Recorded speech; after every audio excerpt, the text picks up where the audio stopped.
remind you.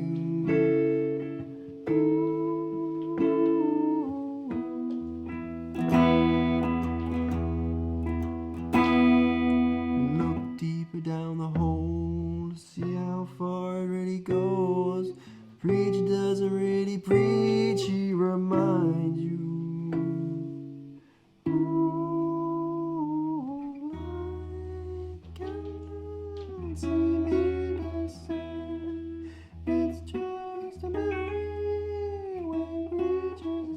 I'm not gonna be the one who tells you to stay. Don't be surprised when nothing goes your way.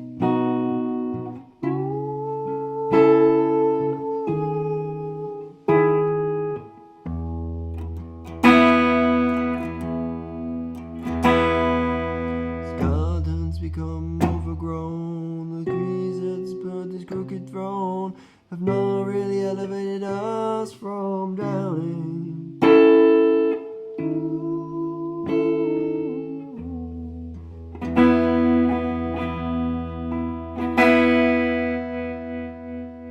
Okay, we're back. Okay, right. So, thanks for the song. Really good, nice, very interesting. We'll have a chat about that later on. But you're going to show us some of the guitars. You have just grown in size slightly. Yeah, you blew it up the pump or something. So yeah, this is a 1966. I think this Epoch, not Epoch. This is a Gibson Barney Kessel. Yeah, well, it just sounds really great, and it does a similar thing from the factory actually. It's out of phase, which is really good for me because I just love that kind of sound where it's. Is that P90s on there, or is it? So have you upgraded it slightly? No, these are patent number humbuckers. I was going to say they're not P90s at all. And this is what was on the guitar from the factory, and I think the guy that had it before was a jazzer because he must have had his thumb on there or something. I mean, surely is this your favourite guitar? This is like a dual, yeah. Because you can write on that. Yeah, surely, yeah. It's just good because almost like if you wanted a phaser effect, I could just because it's out of phase, you can kind of get like a. It's lovely. Like a almost like a if you instead of having the pedal you can kind of. Isn't it weird how with an arch top you sort of play it very differently to other electric guitars? Yeah, it's got such a deep sound. Yeah, but it's also that body shape, all of the and you're doing like the hand and the knob sort of thing, but you wouldn't do it on a solid, would you? So much. It's very weird, and yet all that sort of extra kit. It's lovely. What year was that made in? I think it's 66. We've looked it up, and it says 66 or 69. So we don't really know from the serial number. With this guitar, when you're playing as Montgomery Slacks, what type of songs would that be brought out for? So if we're doing like a traditional blues number, I'd definitely be using it for the position that it's got, which sounds very T-Bone Walker. Okay. It's got that. I think he did use one as well.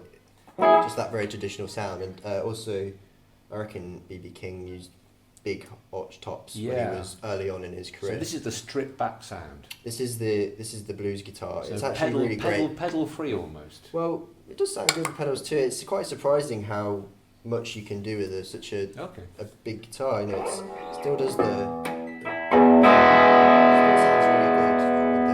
It just looks weird then, doesn't it? Just looks weird sometimes. It looks weird with the rock. We think we should be playing something like sort of jazzy, bluesy, light touch, B.B. King sort of style. Exactly. Yeah.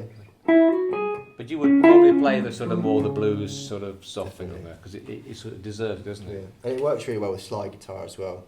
Yes. It's got that kind of resonance that just works.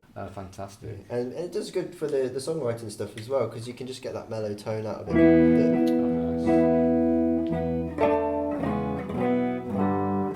I think the surprising thing about these guitars, if you unplug them, they've got that something sound which is quite unique, which an acoustic hasn't got. Yeah, it's kind of like a trebly kind of. It's just nice. sort of when you wake up in the morning with a hangover, it's the guitar you probably use more than the sort of the full acoustic. It's too loud yeah. when you got an acoustic beaming at you. You want something just soft. Yeah, that's really nice. Play with your thumb. So you're playing sort of that's a guitar, and you're playing a solid. Did you play anything else at all? I've got a mandolin I use for. I use that live a little bit. I only had it about 6 months, but managed to. I love the sound of it. When it's all over now. Well, I used to wake in the morning, get my breakfast in bed. When I go to work, shave my aching head. Now she's there with every man in town, trying to take me for that simple girl, because I used to love her, but it's all over now. Because I used to love her, but it's all over now. Because I used to love her, but it's all over now. Well, baby used to stay out all night long, made me cry, you know she done me wrong. When my eyes are blue, that's no lie. Table turned, eyes that turn to cry, because I used to love her, but it's all over now. Because I used to love her, but it's all over now. Right. So we've got. What have we got here exactly? So this is a Washburn mandolin that I picked up a few months ago, and I just like that the mandolin sound. It's a lot of 70s things written with mandolins in the Yes. in the background or in the front. And I was listening to Reissue, and he has mandolins quite a lot in his early stuff.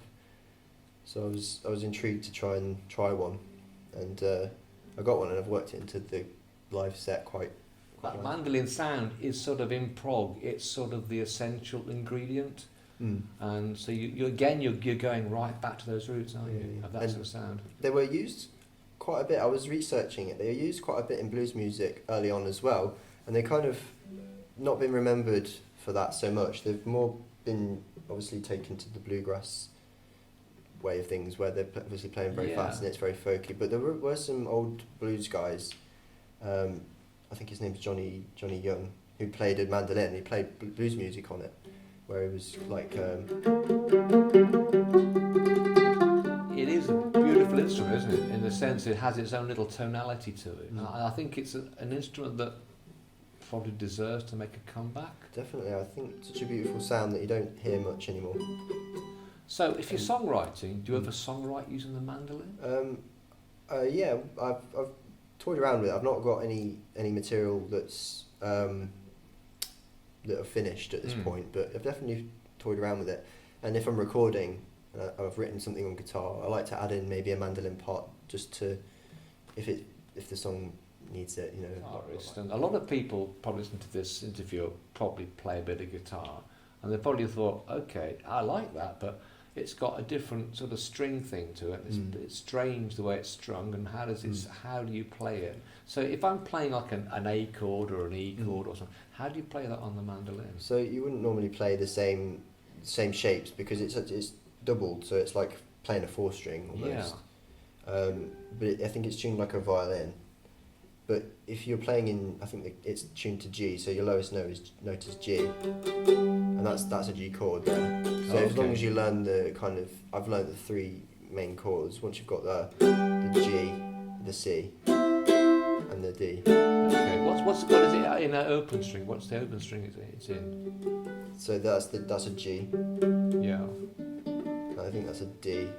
I think that's an A, and I think that's an E. Interesting. So, does it have like a sound open that's tuneful? Yes. Yeah. So you start off with a nice tuneful sound. You're building on it. It's not a chord, but I think I'm not sure it's not tuned like guitar where it's fourths. I think do that. So mandolin's another opportunity, isn't it? It's an opportunity to get a different sound, and I use it for. There's a Rory Gallagher track where he was playing. He comes on stage with a mandolin, and the band's behind him playing them, and it's like he sort of does like a riff with it.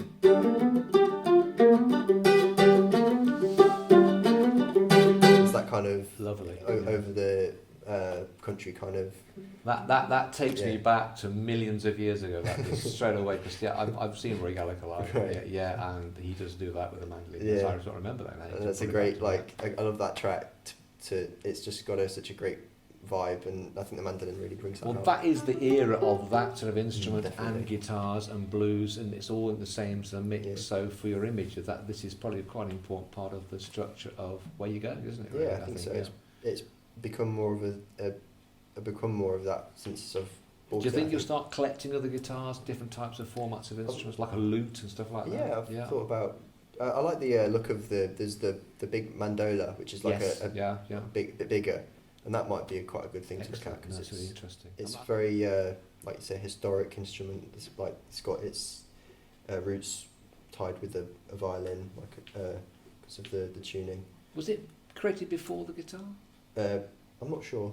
No, I'm not sure about that either. It looks like it should be, doesn't it? Yeah, it was definitely created before I think it was probably around before the guitar as we know it. It's like a retrofitted violin sort of thing. So we thought, I'll put a few more strings on that. And frets. A few frets in it, we'll drill holes in it and do it. It's interesting. We'll use that.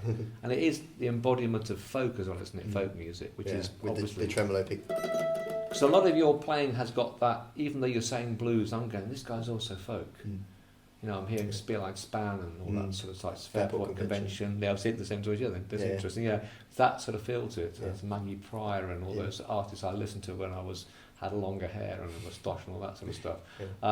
Richard Thompson's a huge influence as well. Richard Thompson, again, underrated, amazing, and guitarists all say his name, and people go, who? Yeah. Songwriting as well, not just his guitar playing. Exactly, but he's an unsung hero, isn't he? Isn't he? Of that sort of, so you've got your roots are like balance between folk and rock, with the love of the blues playing seems to me quite strongly. So, just want to say thank you very much for coming. It's been fantastic. Very interesting. It's good to see that all this stuff is coming back, because I think the quality of British music does live in that era of the 70s to the 80s, and people are telling me, no, it doesn't. And I go, well, yes, it does actually, because it's the roots of blues, folk, and what we now call rock. It's coming from this sort of musicianship, so thank you very much. Thank you. And I think the name does work, by the way. It's exactly it turns right. your mind. It does indeed. Thanks very much. Cheers. Cheers, thank you.